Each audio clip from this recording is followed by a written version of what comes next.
परत रहे नानी बाजू बुझली ना विदेश धनी कैल छै फलाई हमारा बिना अब बिताब परत रहे कते दिन जाई के कमेबै परदेश पिया कते दिन जाई के कमेबै परदेश पिया घर ही खोल लूना कोनो बिजनेस पिया घर ही खोल लूना कोनो बिजनेस पिया घर ही खोल लूना कोनो बिजनेस पिया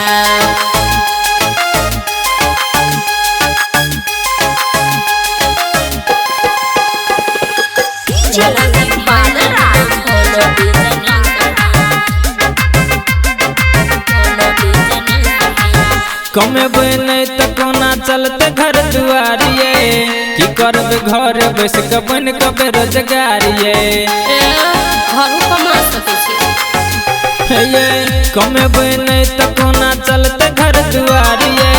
की करबे घर बैस के बन के बेरोजगारिये हमरो मान लूना यही बेरिया देश पिया हमरो मान लूना यही बेरिया देश पिया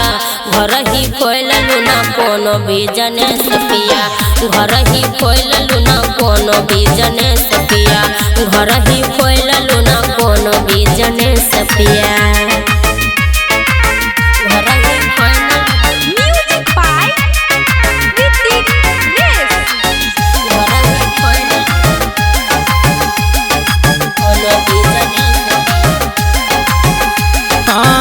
पैसा कमाब तो बना देब नथुनिया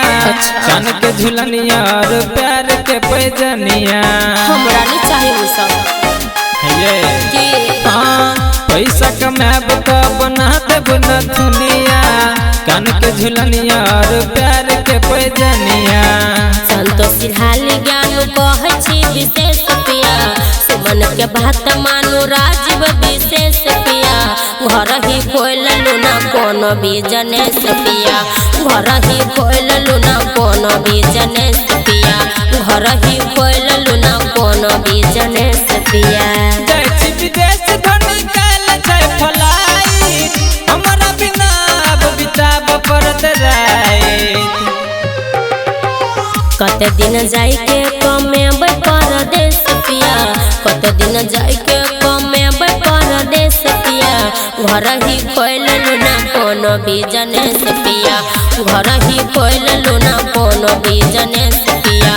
घर ही खोल लूना कोनो बिजनेस